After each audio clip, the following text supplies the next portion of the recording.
Good afternoon, everybody. Keith Menk here with Riesterer Schnell on your next episode of Leap Forward. Today, we're going to talk about service inspections and get into the nuts and bolts with Kevin and Chris here at our Hortonville location, and just discuss a little bit about inspections and why they're valuable to the customers and kind of what they see on the technician side of the business. So, Kevin, if you want to give an introduction of yourself and I'm Kevin. I work here in Hortonville. Been with the company for a little over a year and a half. And my specialty is combines. They'll kind of work on a little bit of everything out on the road. okay, and Chris. Hi, I'm Chris. I've been here 20 years, specializing in the self-propelled sprayers and application equipment, and do on-road stuff and a little bit of everything when I'm not working on sprayers. Great. So just let's go into talking a little bit like on customer inspections as we do them throughout the winter. Chris, maybe you go first. What's the biggest value that you see for the customer side when we do those inspections? Downtime in season when stuff is running. Just the little things, even some big things that we find in inspections. Okay, and Kevin, what are your take on that? Same thing. Like these things don't break in the shed. Things get wore out through the operating season, and you're looking for war parts, leaks that, especially on these, they can start fires. And then just looking over the overall functionality of the machine, we test them and all that. Okay. So like Chris on a sprayer, what are some of the common things that you see on a sprayer that it's probably very crucial to the customer's business that most people may not recognize maybe wearing out, but yet come season, it's a crucial part of that for them. With an inspection, we go through the application system, make sure the solution system's spraying like it's supposed to so that it's accurate. Another maintenance items is like hoses, because hoses move a lot and they'll get a little chaffed, and sometimes you don't see it and you're going down the road and they blow. Okay. Yeah, and having a hydraulic hose blowing going down the road probably is not a great thing, is it? It's not. No. No. Okay. So like on the application side, when we start talking about the wet systems, right?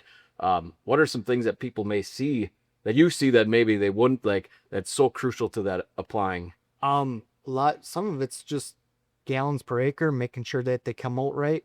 Okay. Nozzle performance, making sure they have good spray patterns when they're going. Solution leaks, Okay. any leak that can make the machine rust. Okay. So Sure. I suppose it's the rust that you never think of and the corrosion that happens with that, yeah, as you don't ever think about especially long term like a nitrogen, application. sure, that's dripping out of a nozzle. Okay. And Kevin, what are some of the things you see on combines like the one behind us? Typical wear items like elements, concaves, belts, stuff like that.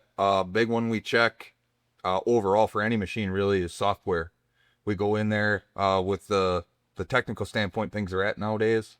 All the software has to be in agreement. And if one version is off on a certain controller, it could mess other things up. So that's a real big one for just about everything we look at. But yeah, just normal wear items and checking the overall functionality. Okay. So like, how do you know when your elements are wore out on a combine? We have a gauge. They have a wearable material on the outside of them that wears off when they're gone. Okay. Then you got the zero of the concaves. We check that. You need to have that straight with the rotor, so that way you get even threshing. So stuff like that. Like these are very, very fine-tuned machines. Small adjustments make a big difference. Gotcha. So like on a concave, how would they get off? How would they get uneven? How would they said you'd have to adjust? Well, wear on the elements, the forward elements seem to wear faster. Okay. So that brings that gap further away from the concave in the front than it is in the rear. So it needs to be rear zeroed. The front would actually be brought up towards those elements again. Okay. And typically the rear stays where it is. Yeah. Gotcha. So what happens if they weren't? Like what would be say I didn't rebalance or level my concaves, what's the outcome? Like what would the customer maybe see during that? Poor threshing, or over aggressive threshing, poor flow. The rotor is designed to have very consistent and even flow, but when things are out of whack, it it can actually overwork the combine, and then you got grain loss too. So it's profit loss all around. Sure. Okay. So, Chris, what's one thing maybe throughout your 20 years you said you've been here, right? What's maybe one thing that a customer's machine came in and you were like, wow, I can't believe that this thing was still running in the field. If guys haven't brought a piece of equipment in for inspection for a while, or they can add up dollars pretty quick. Sure. So the guys that bring them in every year, it's pretty minimal. Okay. Yeah, like on a sprayer, do you see like the common failure parts that you were talking about before, but on dry boxes like the one behind us, is there a lot of common failure parts that happen on those? Yes, you got the spinner frames, there's fan frame fins will wear into like a fish scale type of deal and cause an uneven spin pattern. The fan frames can also get out of line and cause uneven spray patterns. And if they don't maintenance them enough, the belts, conveyor belts enough, them will stretch and you'll have to replace them. Okay. Okay. So if you were to tell a customer with a sprayer, like why, if you're trying to say to them, why would you bring it into Riesterer Schnell to have it worked on for the winter time? What's the number one thing that really would be this? These are the reasons why. One of you. So when you're going, all you're focusing on that day of spraying or combining is just getting that job done. Not that machine's going to fall apart on you as you're going. Okay. What are some other, maybe not just in sprayers and combines? I know we do a lot of inspections on forage harvesters and tractors as well. I think one thing that the downtime must really be a big factor for customers that they do that, right? Yes. Like planting windows. Sometimes you only get a good week of planting in May. And if your planter breaks down for one day, you lost one good day of planting. Sure. It really puts you back. Okay. When we talk, we mentioned about software, right? Like, how would a customer know if their software is up to date or not up to date? They can tell in the display for certain things, but other things like the ECU and more technical controllers we see on Service Advisor. That's how we see that they need an update. Sure. So, is it one thing that we recommend? Say a customer's got a Gen 4 display in their tractor, right? How often should they update that software? Twice a year. Twice a year. I would say twice a year. Okay. And is there any negative effect to people doing software updates on those? The air seeding one, if you're not using that specific application, that's one that we say don't touch unless we look into things and make sure, because that does affect things for the planters. And actually, even the corn planters, they're software specific, so that's something to be an eye on when updating.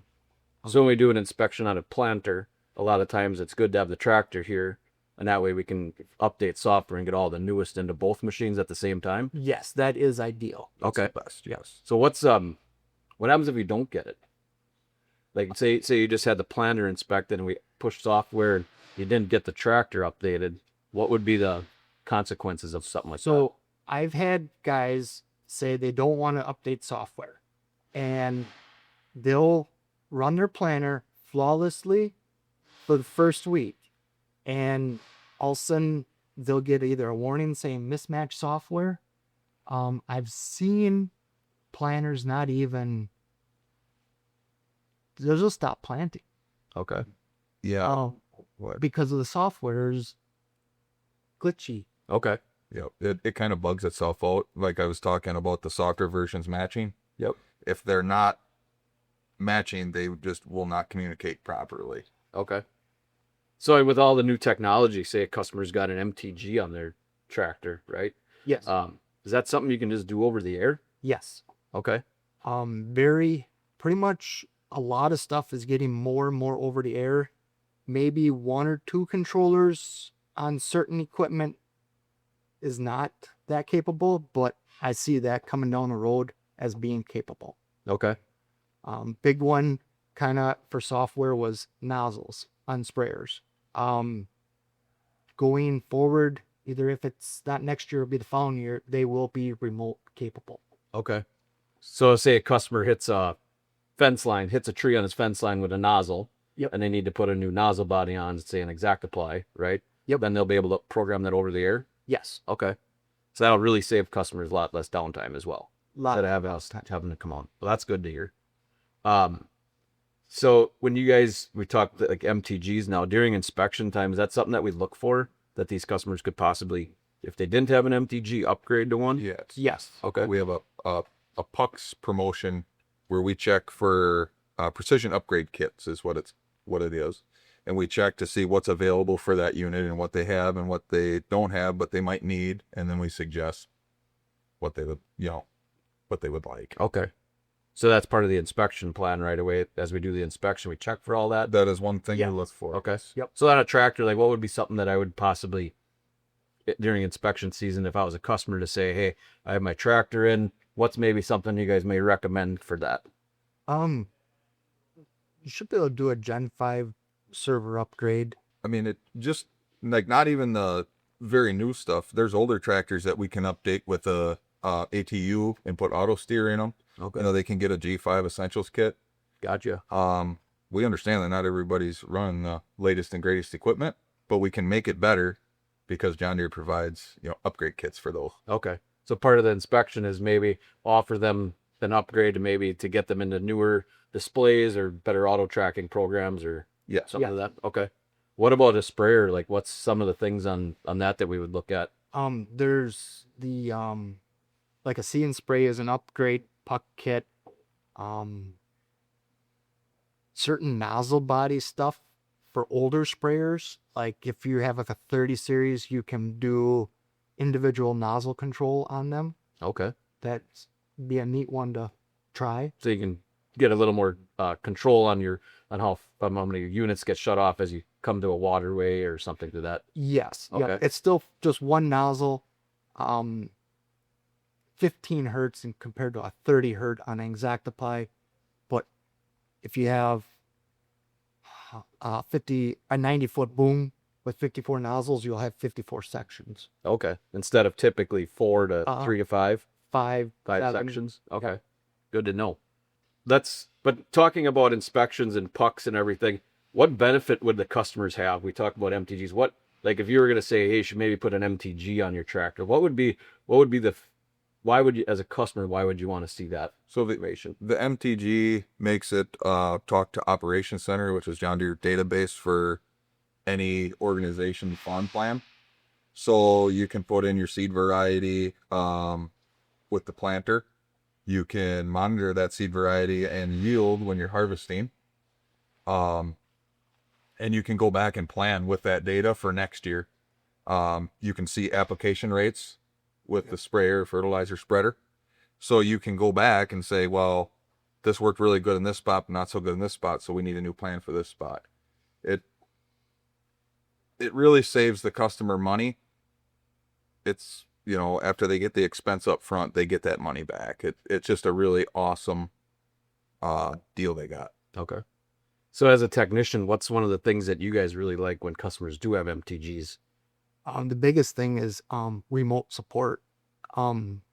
We can actually see data, record data when either they're running and having issues, or we can actually set a trigger off a code to record off that trigger. So we can actually set it for 3, 4, 5 days and let you run, and all of a sudden you get your trigger. And it's set up. I have it set up with the email, so I'll get an email when that trigger's done, and I can go back and look at it. Oh, so you're saying for like intermittent problems, like if you have a code that randomly flashes once a week, Yeah. you can see when that code comes up, and then you can trigger that to get an email to say these are the data points now. Yes. Okay.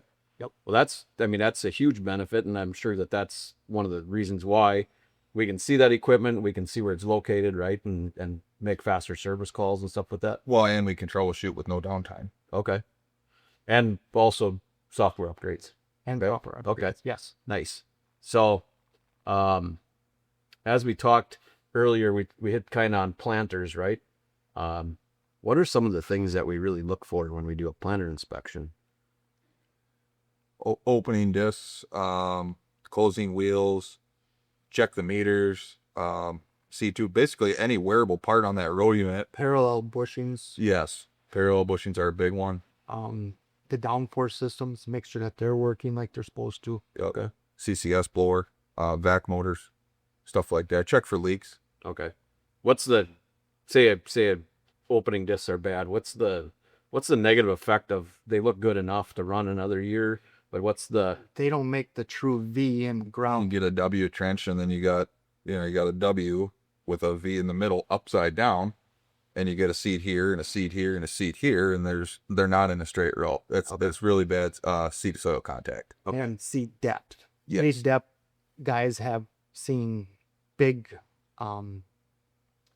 gains by having consistent seed depth. Yeah, that's a big one. because was the emergence, right? That even has a lot of to do with how the seed comes out of the ground is seed depth. Yes. And if you don't have a true V and you're doing in-furrow fertilizer, well, your in-furrow fertilizer is trying to work double time because it has to drop down both sides, where if it was a true V, it would just fall right in by the seed every time. Okay. Yes. Good. Well, that's good to know. So there's lots of things on all this equipment really that's can be noted, we can notice by customers of saying when we do an inspection, these are what's wrong. So one last question, one last thing to follow up on, like customers, hey, I brought my sprayer in, do an inspection on it, and what do you do? Like, do you just tell the customer this is all what's wrong with it, or what's the process for that? The best is when a customer comes down and you go through it side by side with them to see and they can actually see what's wrong with it. Okay. And you make a quote on it, and they're like, oh, that's kind of expensive, and some of that stuff you can see, maybe hold off a year Okay. to do. So it's not always that. It's this might make it a year, this may not. Give them the option to fix what they want to fix and explain to them what the benefits of some of that are. Yes. Okay. Yep. We do a lot of the walk-arounds on bigger equipment because there's more moving parts and stuff like that. And we're able to, like he said, they're able to see it. And instead of just going over the phone and them saying, well, gee, that sounds expensive, we can show them like, hey, this is bad, and here's why. And they understand it a lot more when they can see it, and we can show them in person. Okay. Well, I think that's going to wrap up our latest episode of Leap Forward with Riesterer Schnell. Thanks, Chris. Thanks, Kevin, for taking the time today to have a little discussion about our service inspection program, and we hope to see you in the stores.